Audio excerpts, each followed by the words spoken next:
Imagine if criticizing the president on social media could land you in jail. We pretty much take that right for granted today. But what if I told you that just a few years after America won its freedom, the US government passed a law making it a crime to criticize the president? This isn't a what-if scenario. This is the very real story of the Alien and Sedition Acts, a set of laws that nearly tore the new nation apart. They almost snuffed out the First Amendment before it ever really had a chance to breathe. It's a story of fear, bitter political rivalries, and a constitutional crisis that pushed the young American republic right to the edge. Section 1. The Spark. So, how did America get to this point? To understand, we have to rewind to the late 1790s. The United States was basically a fragile experiment, a new republic trying to survive in a world of powerful monarchies. George Washington had just finished his second term, warning the nation against political parties and getting tangled up in foreign drama. But his warnings were mostly ignored.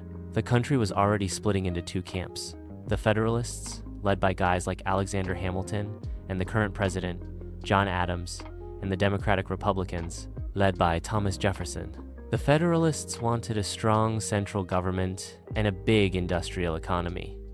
In foreign policy, they were generally Team Britain. The Democratic Republicans, on the other hand, were all about states' rights, a nation of farmers, and were huge fans of the French Revolution. This wasn't a friendly disagreement. It was a nasty personal rivalry that played out in newspapers and public squares. Each side saw the other as an existential threat to the future of the country. This tension at home was about to explode because of what was happening across the Atlantic. France, deep in its own bloody revolution, was at war with Great Britain, and the US was stuck in the middle. The French, feeling like America was siding with the British, started seizing American merchant ships. By 1798, they had captured over 300 of them, pushing the two nations into an undeclared naval war we now call the Quasi-War. Trying to calm things down, President Adams sent 3 American diplomats to Paris to negotiate. But instead of meeting with the French foreign minister, they were met by 3 of his agents. These agents, who became known as X, Y, and Z in the American press, made a shocking demand. Before any talks could even start, the Americans had to pay a huge bribe to the minister and give a massive loan to the French government. The American diplomats were furious. No, not a sixpence, was the reported reply. When word of this XYZ affair got back to the States, it set off a political firestorm. The public was outraged. A slogan, "Millions for defense, but not 1 cent for tribute," swept the nation. The Federalists felt totally vindicated. They jumped on this wave of anti-French feeling, convinced that war was coming and that French spies and sympathizers were hiding inside America, ready to cause chaos. And who were their main suspects? Recent immigrants, and of course, their political rivals, the Democratic Republicans. Section 2.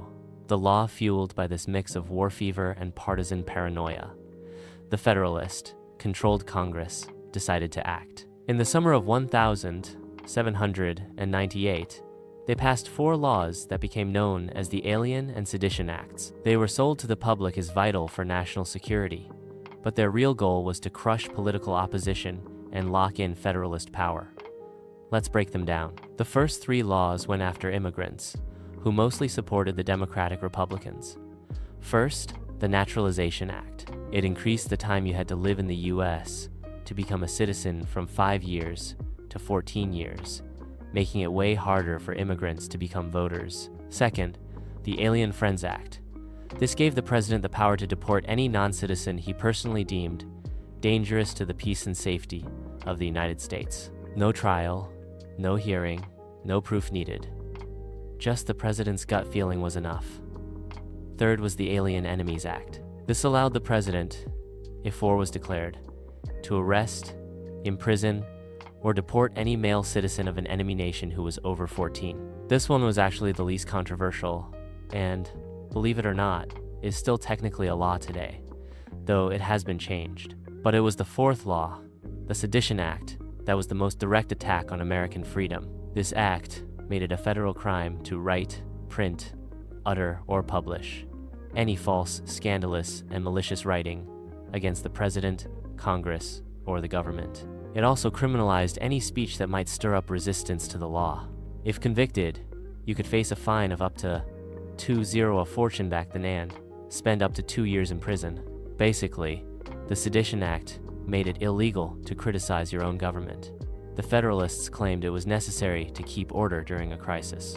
They even argued it was better than the old British law, because it allowed truth as a defense. But the Democratic Republicans saw right through it. They knew it was a political weapon designed to destroy their party and violate the First Amendment. Thomas Jefferson, who was Adams's vice president, called it a reign of witches. The stage was set for one of the first major tests of American freedom. Section 3. The crime of criticism.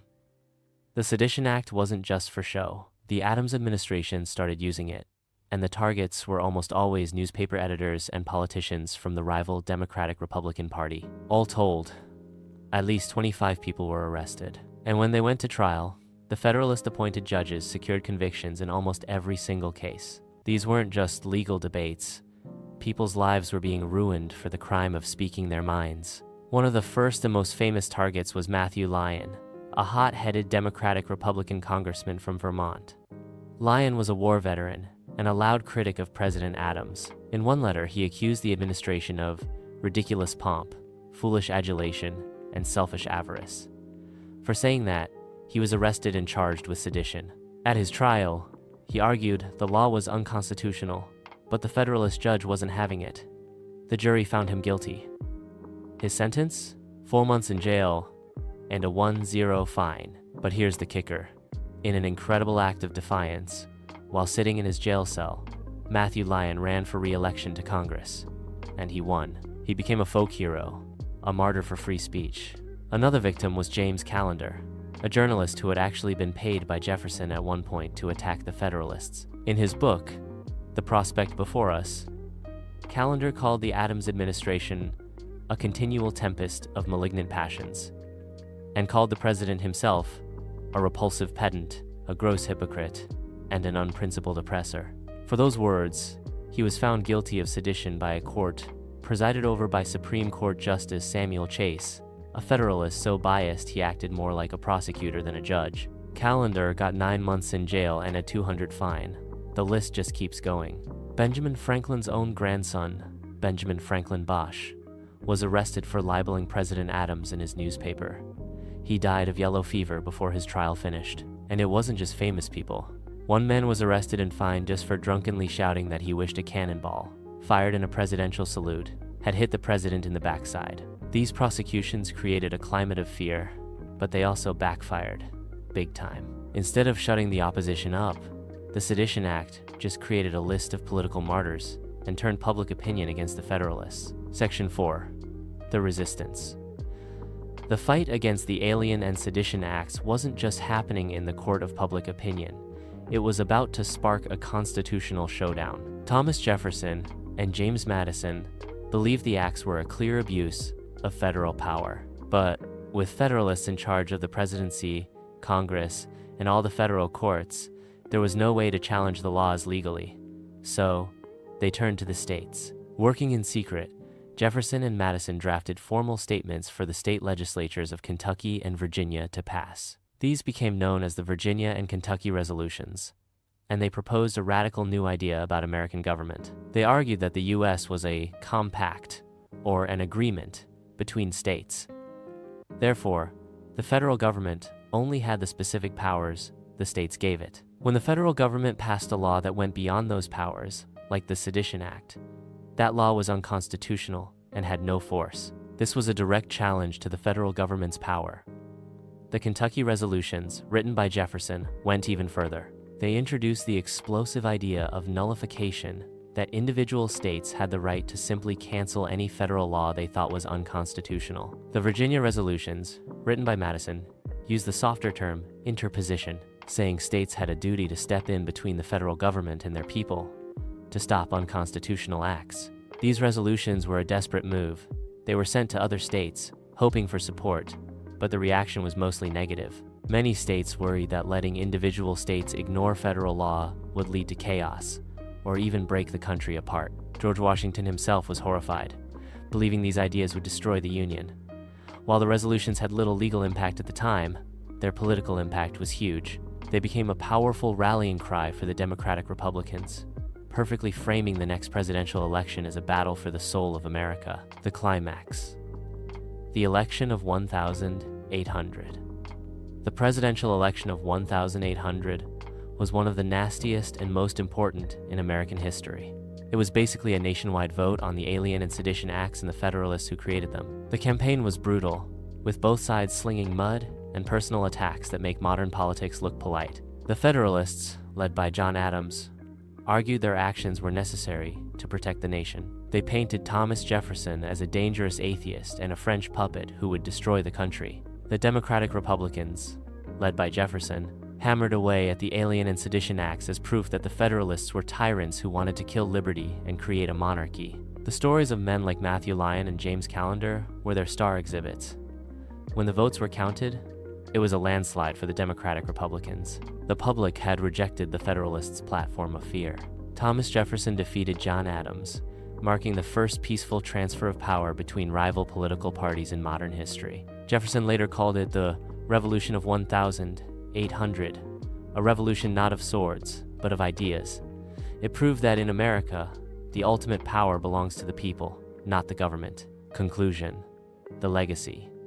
When he took office, one of Jefferson's first acts was to pardon everyone convicted under the Sedition Act. Congress later repaid some of the fines that had been collected, though the process was slow and inconsistent.